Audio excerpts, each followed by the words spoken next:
Well, hello, everyone. This is John Byrne with Poets and Quants. Welcome to Center Court. This is our second panel of the day, and undoubtedly will be one of the best. We have an all-star group of admission directors from 4 of the world's best business schools, certainly the best for sure in Europe, bar none. And I'm really eager to get into this and get questions answered and find out all about how the current admission season is unfolding. I just want to remind everyone that after our chat, each school will host a chat session for 45 minutes. So you should join there. You should put your camera on so our wonderful panel can see you. And you can also find those chat sessions on the event access page, same place where you found the links to the panels. So welcome, everybody. How are we this morning? I'm going to introduce everyone. Most of you don't even need an introduction because we've seen you before, and anyone who's applying to your schools already knows you. In fact, they've looked you up at LinkedIn. They've tried to find out your favorite hobbies and passions, anything to make a connection for sure. Let's start with INSEAD in that beautiful green background there with Virginie. Welcome, who is headed up and financial aid at INSEAD for a number of years.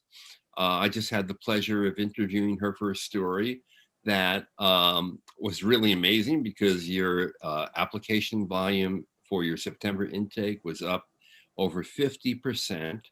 And you enrolled a slightly smaller class so that everyone could actually have their classes in person, well, which is a pretty unique situation. And then over in Switzerland, we have, with a bluish background, Anna Faris from IMD, who I've had the pleasure of sitting in a room and watching her during assessment day interview candidates. Let me just tell you, she is like a detective. You don't want to be interviewed by her. Just kidding. I'm very nice. I'm very nice. Yeah, you'd be hard to find a more gracious and generous person, frankly. And then IESE in Spain, in beautiful Barcelona, magnificent campus and place to go to school. I also had the pleasure of sitting in a meeting room and watching the admissions committee make decisions. Paul is admissions director for the MBA and the Masters in Management program. And then from Cambridge, beautiful Cambridge, one of the greatest college cities in the world, I think. We have Charlotte Russell, who is the head of MBA recruitment and admissions. Welcome all. So I wonder if we can just start off by giving us a little bit of insight into the 2020 intake and what your projections are moving forward. Virginie, you want to start? Sure. Thank you, John, for organizing this, and welcome to everyone for this session. The 2020, so we have the intake starting just last week, what we call the 21J class, because they will graduate in 2021. So they start in September, and then we also have the January start in 21 for the next one. The idea is that the class composition remains very similar compared to previous years, with international applicants and people coming from roughly 80 different countries and speaking so many different languages. And so we maintain this diversity in the class. What has changed, and as you said, John, the class size was reduced purposely to be able to teach in person. And because of the facility and the class size that we have on campus, we couldn't have 500 students, 300 starting in Fontainebleau and 200 in Singapore. So we had to discuss with students and admitted candidates what their best option would be, and many people decided to defer for 4 months. Others decided to defer for a little bit longer, or to change campuses as well, because as we were discussing before the start of this session, we also have travel bans, travel restrictions, and quarantine to be mindful of when we bring people to our campuses. That was the idea with this class that just started recently.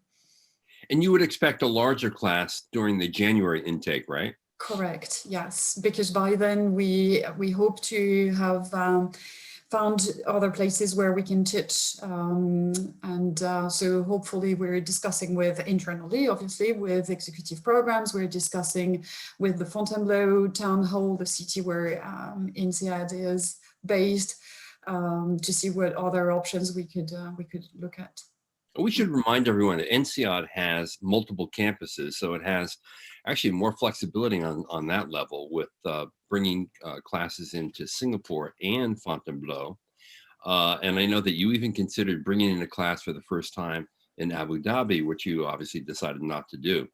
But For I guess, MBAs, yeah.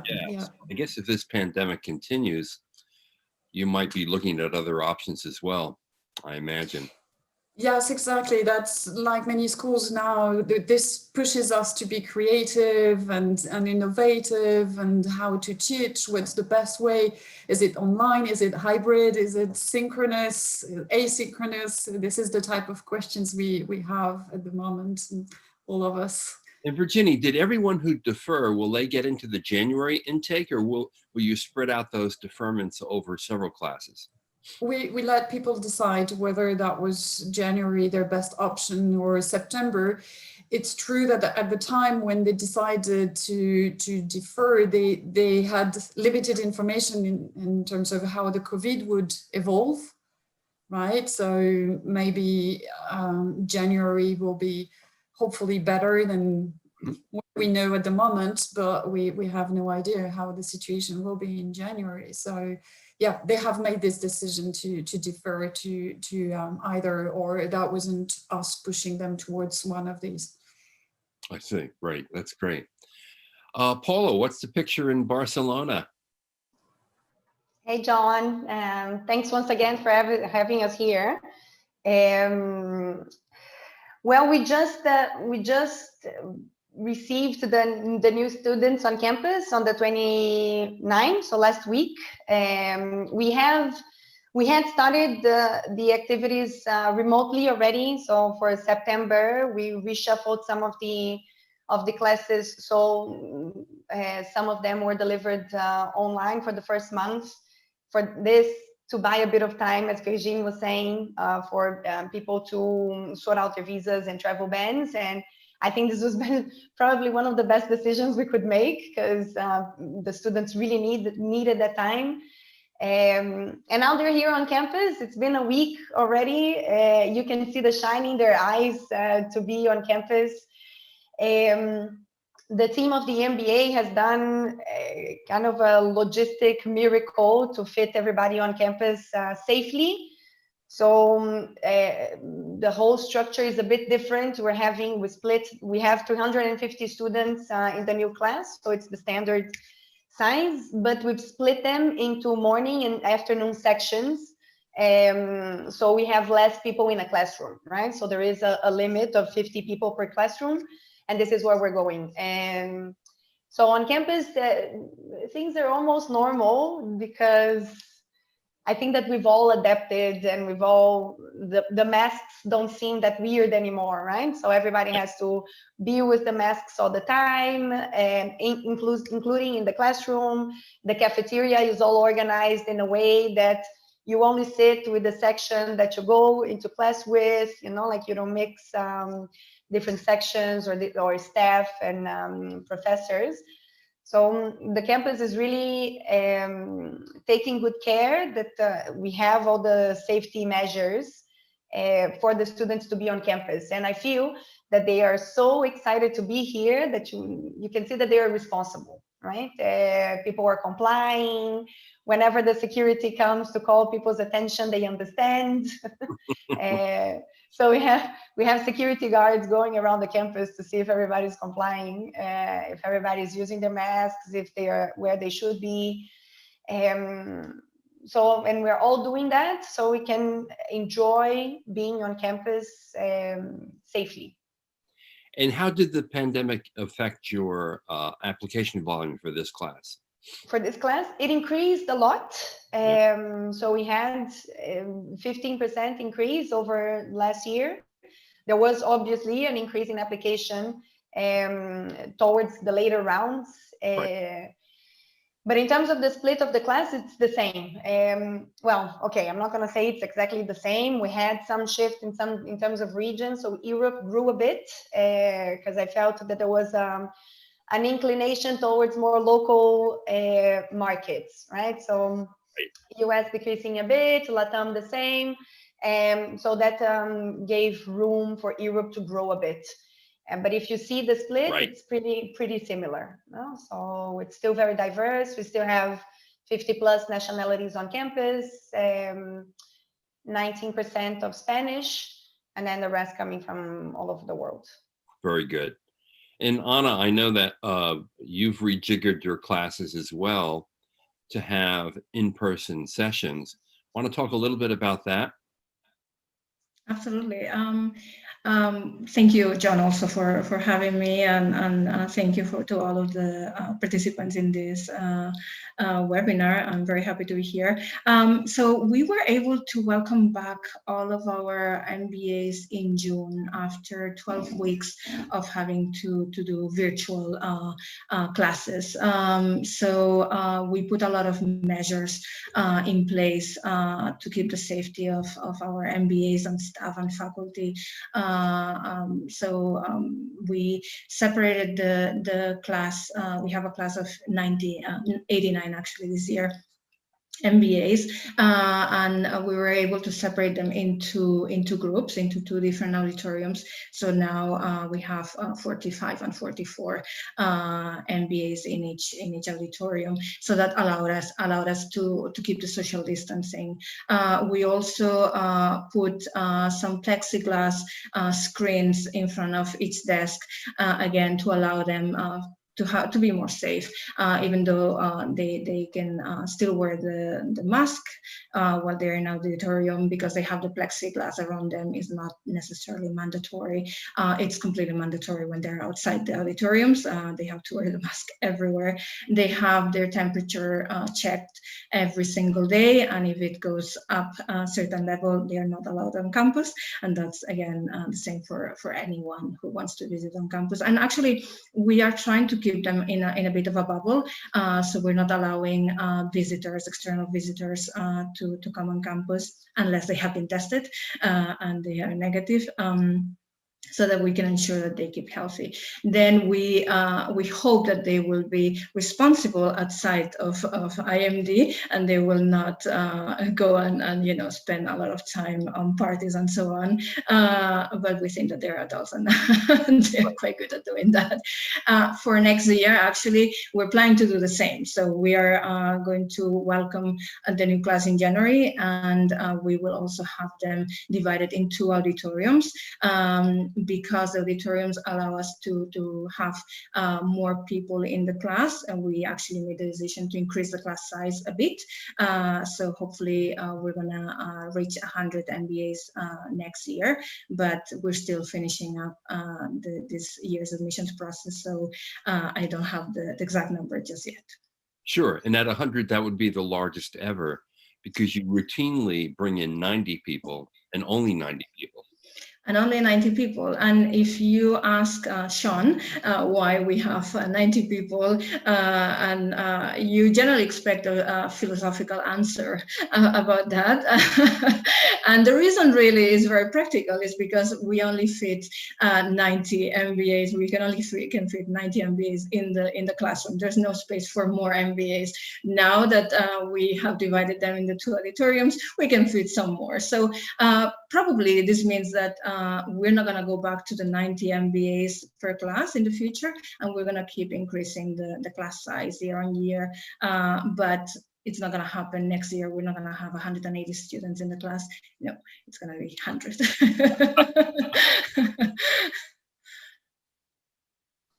Right. Charlotte, over at Cambridge, are you undergoing a more hybrid type of approach? Yes, absolutely, John. Thank you for having me. I've worked at the Judge Business School for 6 years and I've never been to a Centre Court event, so I'm very excited. Thank you for having me. We really are very enthusiastic about having you. Yeah, great. Thank you. I mean, it's been a very strange year for everybody, and literally everybody. And I think it is such a strange situation to be in because it is affecting everybody globally. You know, it's taking no prisoners. We have managed to move to a blended learning option. Again, similar to Virginie, we've taken in a similar class with regards to nationalities and quality and the representations. The class that we usually get is circa 200, so we've got slightly less, 174 this year. We were hit by the number of deferrals that we've had, so we've got a lot of people starting in September every year. So for those of you listening, Cambridge is a 1-year full-time MBA. It starts in September and we have one cohort every year. So those who deferred will be starting in September next year. So far, the blended learning has been received really well by our students. We've found that, I mean, Cambridge is all about collaboration and peer-to-peer learning and connecting anyway. It's very, very experiential and practical. But we've found that the smaller classes that, of course, we've had to adopt to adhere to social distancing, as well as integrating a blended learning option for those that aren't able to come on campus yet because of restrictions and quarantine. But we found that kind of smaller class size for the core modules has created a really enjoyable and fruitful learning environment, and the students have actually fed back that they've really enjoyed that intimacy within the class. So I think a good thing that has come out of this is that I think, you know, the way that the future MBA is going to be is going to change a bit, and yes, we can respond to and learn from the things that have happened as a result of this, things that, you know, that couldn't be helped, but have actually come out of things that, you know, quite positively. Are you using technology to also bring students together outside the classroom? I know that a hallmark of a Cambridge education. Oh. Is that me? No, I think no. Okay. Oh, I panicked. I thought, because there's a storm coming towards my village, I thought I'd lost connectivity. But I think where John was going. Yeah, what John was talking about. So yeah, the whole the Cambridge experience is very much about connecting and collaboration. So there are absolutely events happening online via Zoom. Yeah, we are utilising Microsoft Teams as well to host events and bring together networking. But it's also one of the great things, again, that's happened as a result of this is alumni who perhaps don't live close to Cambridge, who would normally get involved in networking events and you know, coming back and helping with students. We've got people from, you know, all over the world joining these events because these events are now online, so they're able to join, and in a way it's great because it's brought together this network of people that maybe wouldn't have been introduced before. And again, that's another positive that's come out of it. And we've had a lot of support from the community and alumni and people wanting to help with everything that's happened. That's great. With the pandemic continuing, there's this belief that applications this cycle are going to be very large. Basically, the historic trends in application volume show that during a recession, when people lose their jobs or the opportunities in front of them begin to diminish, people start thinking about graduate school.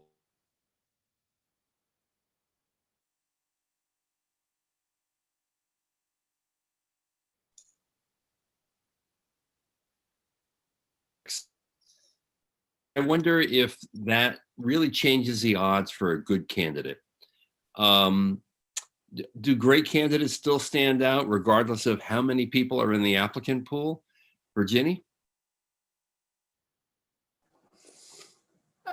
So that's coming back to the values here, I think, because we all know very well the type of mindset that we are looking for in the applicant pool. So yes, the pool can increase or shrink a bit depending on the years and different waves. However, we know what we are looking for. We know that we have whether the applicant has the DNA or has the sort of skills that we are looking for. So for INSEAD, it's the international mindset. It's this open-mindedness to different situations in the world. It's this idea of giving back. It's this idea of business as a force for good that the Dean has launched as a vision. So I think it's coming back to the values that people can understand if they have a good application. And this is also how we in an admissions committee and admissions team make a difference between applicants, between several applicants of a similar quality. And the last part that we also can keep in mind when we have this sort of increase in volume is that we have at INSEAD some sort of flexibility where, yes, like Anna was saying, we have the classroom capacity and seats, but we can sometimes also be flexible. So we went up to 510, 520, 520 in some years, and we went down to 490 in other years. So we have also this possibility, thankfully to modulate a little bit the class size to adjust to the applicant volumes. Right. Now, Charlotte, did Cambridge see an increase in application volume for its latest intake? Yes, we have. We have seen an increase in applications. We've steadily been increasing the number of applications that we've received over the last few years. But round one for this year was particularly higher compared to other years, which is fantastic. I mean, if you're asking about whether it creates more competition, so for the candidates out there, in a numbers game, yes, absolutely it does. But Cambridge has never been about numbers. You know, we admit a class of around 200. We take less than that if we don't find the quality, if we don't find the right mindset. We have to very carefully and consideredly construct the class because of a class of 200 where it's so experiential and it depends so much on collaboration. It's important the people who are in the class, you know, we've got to bring people in that have got something to bring to the table, that are going to bring energy to collaborative learning, and who have this curiosity to learn and do things slightly differently. So it's important that we bring the right sort of people in. We do have that capacity to go up to 230, so we have that flexibility, but that's only if we find the right people. Right. So if you've got a good profile and you align yourself with the program, then you'd be the kind of person we'd be interested in. Right. Now, you Paul, specifically, John. Yes. Okay. Yeah, I'm a little old. Gray hair doesn't mix well with all those young, vibrant people in the classroom today, huh? Paula, for candidates who are applying for next year, can you provide some advice for pulling everything together in the coming months? The test centers for GMAT are now open. You can still take the GMAT or the GRE online. But because of all the uncertainty, because of the pandemic and how it affects different families and people in different places all over the world, what's your advice for putting together a great application and getting into your school? Okay. Well, I actually think, I'm going to tie back to the previous question because I do feel, because this is something that we usually see, that the MBA is an anti-cyclical industry, right? So whenever we have an economic crisis, applications tend to go up. So I feel that for the candidates, it's important to stand out, and the way you can be able to stand out is making a really good research on the schools that they are applying, right? And because as you can see, as Virginie said, Charlotte said, and Anna's gonna say too, like each school is bringing their own value proposition, right? We have our own personalities, we have our characters, we have the candidates that fit better with us or that fit better with INSEAD or any other school.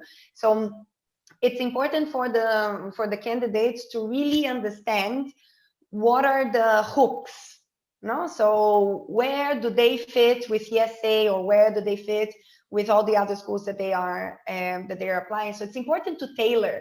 And I know that in an economic crisis where you feel that you're going all in, from an applicant's perspective, sometimes they choose to apply to 8 schools to increase their chances to being admitted. But at the end of the day, that can actually decrease, because it will just make you, or the candidate, be a very work on a massive approach, right? You copy paste, because it's impossible to do 8 excellent applications. So my suggestion would be to give, to do a very good research.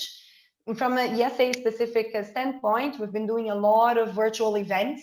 So you're going to see every other month, or almost every month, almost every other week, now that I think, we're hosting different events, thinking about the journey and a specific moment in the journey that the candidate is, so they can get informed, right? So it's very important to participate in the events, connect with us from admissions, connect with alumni or current students, to really understand the experience that you would have, so you can tell us through the application how you fit with IESE, right? And for us, we have very strong values. We have a very, very academically demanding program. Yeah, so we use the case methodology that gives a very practical way of learning, and it's very exciting. And I can say firsthand, because I'm an alumna from the school myself. So I graduated in the class of 2016. So I've been also to the very exciting and hardship of being in a case class or a case method environment. It's very demanding. So the students really need to understand, or the applicants really need to understand, if this is the experience that they're looking for, right? If they fit the criteria, if they fit the values. We're very teamwork oriented. So during the first year of the program, we are 15 or 19-month program. During the first 10 months, they're going to be working in a very, very diverse team of 8 to 10 people, usually from different nationalities and different backgrounds, right? So the international aspect is very important, and proving that you can work with people that are very different from you. So you have these subtleties of the school's personalities that the candidates really should be looking at tapping, right? And using the application as something holistic, that each essay is going to complement the other. So they can take the advantage of really making a very good introduction about themselves, and linking that to what we are looking for. Right, exactly. And I think in this really attending the virtual events is really important. And now every one of you know the people who come to your virtual events, right, Anna? Absolutely. And I mention that because, all of you are blessed with extraordinary candidates. And even those that you turn down are of incredibly high quality, could come to the program and do well. But of course, you only have so many seats. And that brings to mind the conversations that I often have heard in admission committee meetings, where the candidates who come to campus, who come to a coffee chat, make an impression on an admissions official. And that impression is voiced in an admissions committee meeting, often as an advocacy for that particular candidate. So what I'm trying to impress upon people is that even though you can't visit a campus, you can't physically attend a coffee chat, I think it's very important to express your interest and to connect with an admissions official at a school that you really want to go to, because that can matter given the extraordinary nature of the people you are competing against in the pool. Now, the GMAT and the GRE obviously can be taken online now. And I wonder how you treat that, or do you treat it differently than a test center GMAT or GRE result? Or because of the pandemic and its impact on people, some people have had COVID. Some people have had a close friend or a relative who's had COVID. It's a very traumatic experience and it affects their ability to test well. How do you look at test scores in this environment? And in particular, do you give as much credence to the online exam as you would to the test center exam? Anna? So to give some background to this, once the pandemic was in full force and many of the majority of the test centers were closed for a few weeks actually, and I don't know if it was actually a couple of months, there were no possibility to take the GMAT or the GRE, and I think it was the GRE that first came up with the online test, and then soon after the GMAT came with their online test, which was very helpful. But of course, because they had to put those tests together very quickly, there were some growing pains with the delivery. And I know that both GRE and GMAT have tried to solve some of those issues. But still, there are technical difficulties. Sometimes the internet doesn't work as well as it should, and so those are kind of things that, of course, you have to keep in mind and keep into account when you're reviewing a score. The way we dealt with it at IMD is we try to be very flexible. I think it was the year to be flexible with candidates. This is not something that candidates were, giving an excuse about, and it was affecting all of us, everyone, in different ways. And so we decided that first we were going to accept applications without the GMAT or GRE.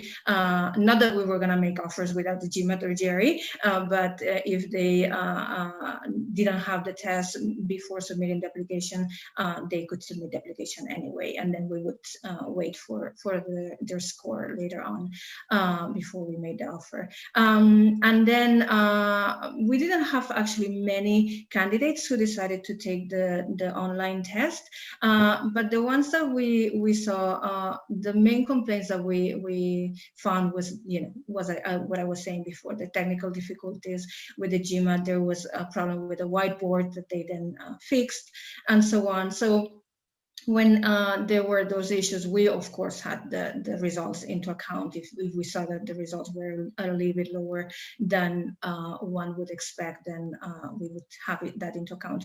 I haven't been able to actually do, I'm a data crazy person. My team calls me the data lady, and I would love to do an analysis on online tests versus in-person tests to see if there's a difference. I haven't been able to do that, and actually I was just calculating, data crazy lady, the number of people that submitted online tests this year, and it was only 7% of our applications. So I don't think that the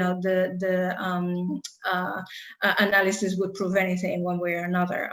So I think if you're thinking about doing the GMAT online or in person, you're not sure, you have to be comfortable with the decision. At IMD, we're going to continue to be flexible, and I've had many conversations with candidates saying, you know what, I don't really want to do the online test because I don't feel comfortable. I've prepared for the in-person one, so can I wait? And generally we have said yes. So we're going to continue to be flexible in the future. Right. And Virginia, I know at INSEAD, you had an accommodation for people who were applying in your September intake, given all the uncertainty, confusion, and the test issues. And one of the accommodations, in addition to extending a deadline, was that you could submit your GMAT or GRE just as you did at IMD after you submitted your application. And what you did find, in fact, is that some people who expected to score a certain level didn't quite achieve the score that they had achieved in their practice tests, particularly if it was online. And at INSEAD, you also accommodated those people in ways that maybe in the past you would not have, given the unusual circumstances, right? Yeah, we did make offers to people that were below 600, where it's very rare and usually. We took, as Anna said, we took into consideration all these different factors, the fact that people may have been really troubled personally or health-wise, and also just logistically with this test. We heard a lot of complaints with the whiteboard at the beginning, the internet connections, and we can all sympathize and understand this. So we decided to make offers, and also because we found reassurances of the academic capacity elsewhere. But yeah, we did make some accommodations like this. Yeah. Are you back, John? Sorry.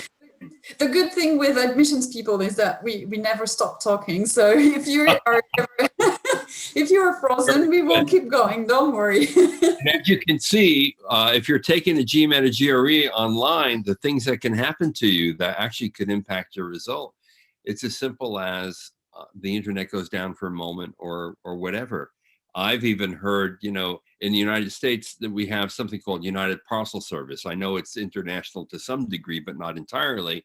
And the person in the brown uniform comes, hits your doorbell, and suddenly your internet goes bonkers. There goes your test result, right? So, Virginia, in addition to obviously the GMAT or the GRE, there are a lot of other considerations that go into your assessment of an applicant. How do these other ingredients, work experience, where they went to undergrad, what they studied, whether they've had a promotion, what their goals are, what the recommenders say, how does it all help you determine whether someone has the ideal fit for INSEAD? So we take a holistic approach to the applicant. So we review every single items in the application, and we try to build an understanding of the person and the kind of mindset and the kind of goals, future goals this person has. So taking this holistic approach to the applicant as well as the applicant pool itself enabled us to get an understanding of who the person is behind the paper application, the PDF or a virtual application, as well as the video, because we now also have the video interviews through Kira Talent. So that then we have the interview process with, at INSEAD it's done with alumni. So for the reasons that Paula mentioned earlier, we want people to get an understanding of what the school has to offer. It's not just applicants, you in the audience being interested by one of these schools. It's also a match with us, and the way we assess you will we get an understanding of who you are and how you would fit in the class and with the INSEAD spirit. So this is the type of ingredients we look at, but we look at several data points. It's not one dominant thing. So hence the GMAT is not so important, because it's not because you score an 800 that you get an admissions letter from school. So so that's the reason why we take all these data points when we look at an applicant. And I wouldn't say that one is more important than the other.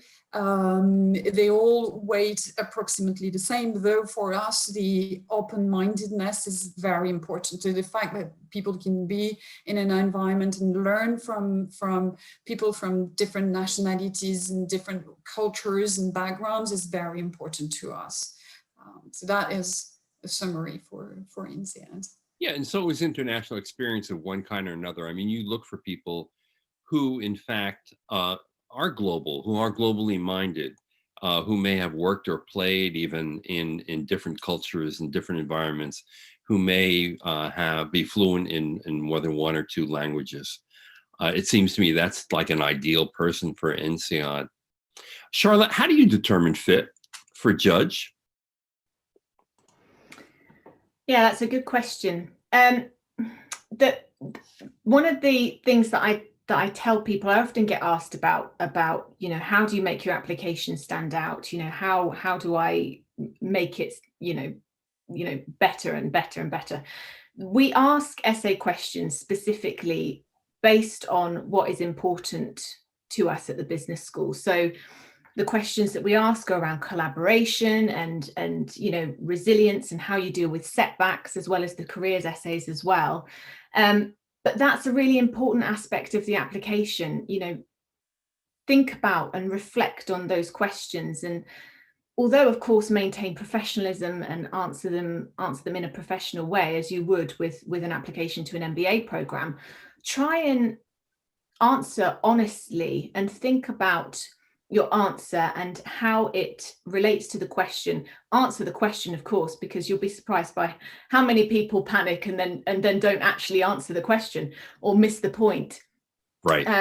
But in the application, the essays are really, really important. So as Virginie talked about, it's very, very holistic, the approach. You know, you can have a fantastic GMAT, you can have fantastic academics, but, you know, if you answer your essays poorly or seem like you're not going to be coachable on the program, or, you know, somebody that's looking to actually positively impact society as you move into your post-MBA career, then it's not going to be the right fit for us. When we actually invite people to interview, it's a Cambridge tradition for everybody that joins the University of Cambridge to be interviewed by a member of faculty.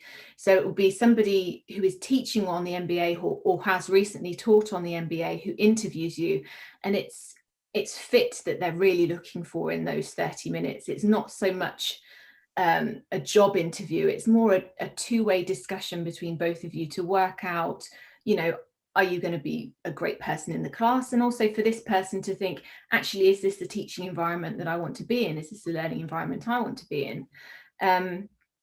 And we also have alumni and current students network with these people virtually now, unfortunately, but used to be in person. And they also provide their feedback as well as giving people an honest insight into what it's like on the program. Because it's not just us. People, you know, people looking to do an MBA, they're making a massive financial investment in their future, and it's really important that they get it right and they make the right choice. That's really true. And I know that a lot of people who come to Cambridge do a dual degree program too, right? That's the other one, John. Yes. But you can do that at Cambridge as well, can't you? No. No, you can't? No, afraid not, John. It's a very intense one-year program, and it's just not something that we could feasibly do. The demands of the Cambridge MBA is very, very rigorous. It's full on. It's a one-year program. You're essentially getting a 2-year program in a 1 year. You've got 2 live practical projects. You've also got an internship, as well as your core modules and your electives and the careers events that start right from September all the way through to the end of the year. It's just not feasible for us. For sure. And I should say that, you know, at INSEAD, IMD, and Cambridge, these are all 1-year programs. At IESE, as was mentioned before, can be 15 months or a little bit longer. And obviously in a 1-year program, you're going to pack a lot. It's a very intense experience, which is also why in many cases the application standards are fairly rigorous, because they want to know that when you come, you're not going to be overwhelmed by the intensity of the program, which also is an important part of admissions for a 1-year program, because that intensity, you know, not everybody can deal with that. Paula, what do you look for when you look at a resume or a CV? What's the first thing you look at? So talking about the experience itself, right? I feel that whenever we look at a CV, we're really trying to understand the person's journey, right? So being very practical and very pragmatic, whenever I look at the CV, I first go into the university. So I want to know the undergrad that the person did. And then I go to the company that the person works and the job position. So you can try to understand a bit the flow, right? And so you go to where the person is now, and then you start going backwards to understand where she started and how was the career progression. So I feel that with this, you kind of have like an overall understanding of the person's progression, development, and that's how you try to tie back to the person's career aspirations, right? I feel that the aspirations can be assessed as being feasible or non-feasible, and if it's not feasible, or it's not feasible, but not feasible, but harder, right? And if it's harder, if the person is trying to make like a triple jump, meaning switching a function or industry or geography, so if they're looking at switching too much, we really try to understand what type of person that is. Does this person have the grit, the determination, the resilience that a triple jumper, let's call them like this, would demand, right? Because it's tough. It can be very frustrating, very disappointing. During the MBA, you receive a lot of no's, a lot of rejections, and many times, most of the times, the students that come to any top business schools, we're not really used to being rejected or failing or receiving no's or failing any recruiting process, right? Like with them, you have the stellars on campus. So for them to receive all the no's that many times the triple jumpers receive, you really have to understand if that person will endure, right? And resist and persist and really get to where they want. So it can be, it starts pragmatically, but it can finish a bit more subjectively, right? On trying to assess the type of person that is looking for that specific career path. Yeah, I know that some people might even look for hobbies, just as a point of differentiation on a resume or CV. Yes, for sure. And it's a way for an admissions person, you look at a hobby and perhaps that immediately you can visualize that person a little bit better, right? Yes, I agree, huh? And because if you go into hobbies and then you see that the person has participating in 2 Ironman, that's going to tell something about grit, about determination and discipline, right? So I would highly advise if you have any hobbies that are relevant, or actually any hobby, I think that any hobby is good because it tells something about you, right? Something that extra of your career. And at the end of the day, we're all admitting human beings, right? It's not only CVs or professionals. You're going to spend a lot of time on campus, and we want to know what type of person we're going to be putting on campus. Absolutely. So it's nice to go a bit further than just the career background. And earlier, Charlotte mentioned something that I think is in the minds of every applicant, and that is the cost of an MBA. It's not a minor investment, particularly when you account for the opportunity cost. And clearly, one-year programs have an advantage because the opportunity cost of going are half of the opportunity cost of a 2-year program.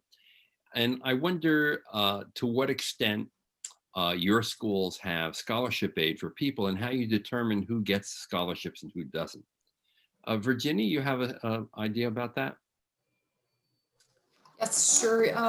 So typically in INSEAD, MBA class will have about 30% of the class with a scholarship award for an average amount of 20,000 euro, 19 depending on the year.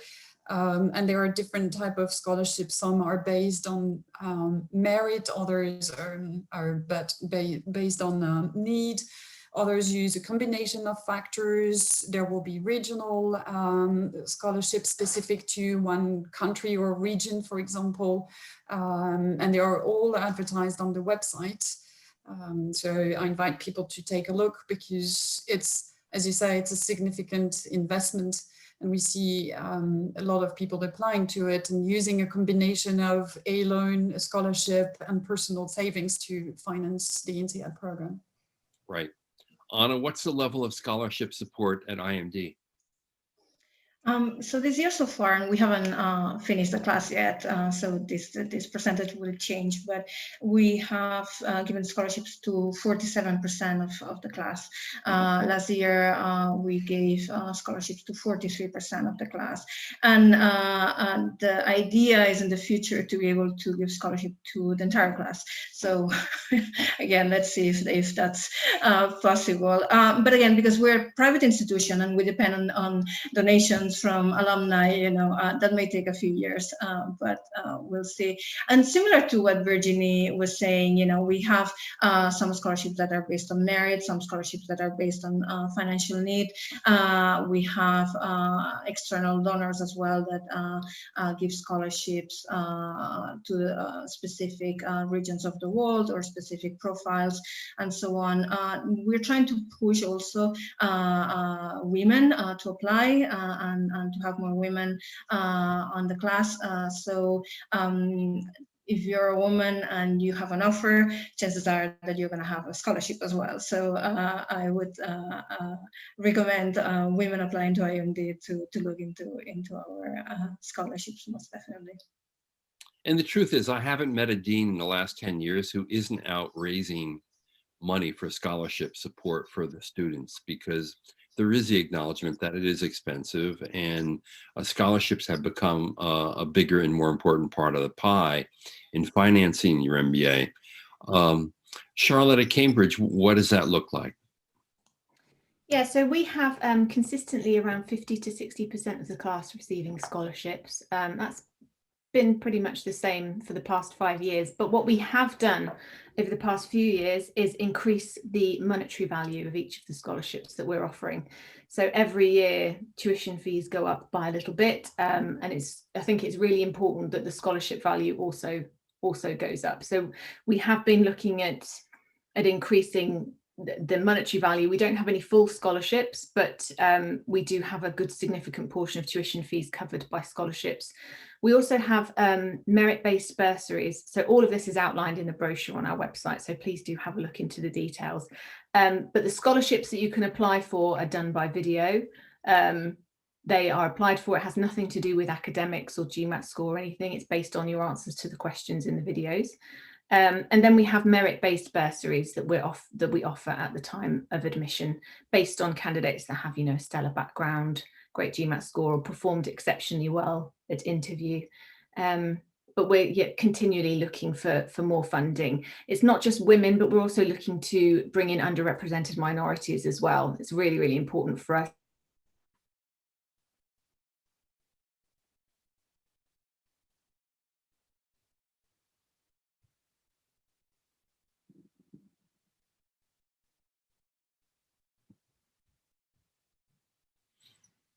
Very much about diversity and inclusion on the MBA. Right, and I think that's a big use of scholarship funds to increase the diversity of the class. Absolutely. Sure. Paula, at IESE, what's it like in terms of scholarship support? For this year specifically, we're even increasing the scholarship budget. So we will have more resources than we had last year. Although last year we did have an extra for, due to the current crisis, so we decided to keep the extra money for this upcoming year. So we do have around 30% of our students also that receive some sort of scholarship. This is from the total pool, and not everybody applies to scholarships. So I always advise candidates to apply. We take the application process is actually very simple. It's just answering an extra essay on how do you plan to finance your MBA and why do you think you deserve a scholarship. So it's important, this last bit of the answer on the why, right? So why should you receive? And we all know that the resources are limited. So giving to you is actually a cost of opportunity of not giving to some other candidates, right? So I think it's good and it's strategic for the candidates to understand or try to show how they stand out, what makes them special, and then bringing not only highlights of their career, but maybe extracurricular activities, traits that would make them more aligned with the school's values. So a lot of our scholarships go to the candidates that we feel can add a lot to the class and we want to retain them, right? And we do go for diversity. So in terms of the pool of the candidates, how we want the cohort to be structured, right? And then if you go to our website, you're going to see there's a very extensive list, and I feel that it's sending a message on the categories that we're treating and that we are assessing, and so we can have a very diverse class, right? But it's highly merit-based also. So we take a look at your career progression, your academics, your GMAT or GRE are going to be very important, because at the end, it's the most objective way of comparing candidates. But there's also the performance in the interview, the interactions with the admission officers, because again, we really want to know if you fit in the program, if you can handle how rigorous the program is. And a lot of IESE is, again, because we use the case method, we're looking for people that can help each other, right? So the peer-to-peer learning is extremely important. And IESE, in terms of workload, it's much more than one person can handle on their own, right? So we are looking for our students to support each other. So we really need people that are willing to share, that are willing to support, are willing to help. And a lot of our scholarships go to the candidates that we feel that can add to that aspect of the school, right? So I do incentivize people to apply. If there's any need-based aspect of the person's case, we also incentivize and ask to share anything that they feel comfortable in sharing, because that can be taken into consideration, right?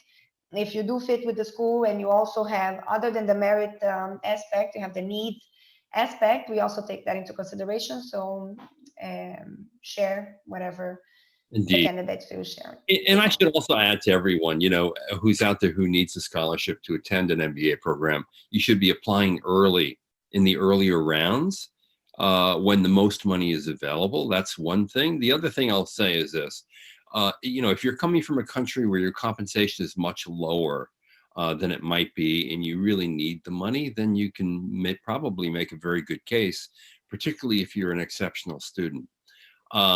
And then the other thing that I should add is that the ROI on the MBA is extremely high and proven over many years. And I consider it in most cases a no-brainer investment for most people, even when you have to borrow a considerable amount of money. Because if you look at the employment reports of all the schools that we have here, you'll find that your salary bump is considerable, and many jobs, frankly, aren't even accessible today without the MBA degree. Now, we only have a few minutes left, but I want to ask each of you, how do you see the MBA evolving over the next 5 years? For people who are thinking about making this big investment in time, energy, and expense, they wonder if the MBA will hold its value, if the MBA will be as important in 5 years as it is today. They wonder if the world is already overpopulated with MBAs or not. Virginie, what's your sense of how the degree will evolve over the next 5 years in terms of its value? Then that's not 2 minutes that I need. Well, that's an hour's discourse.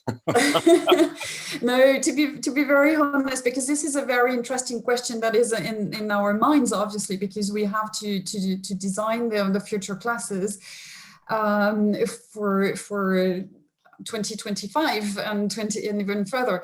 I think one very short comment here to allow my other colleagues to comment. I think the COVID has very negative impact, but I also see that it has positive impact in the way business schools are kind of shaken by this. And sometimes it was a little bit difficult to to push for innovation or to have to demonstrate that we need that sort of online teaching or that more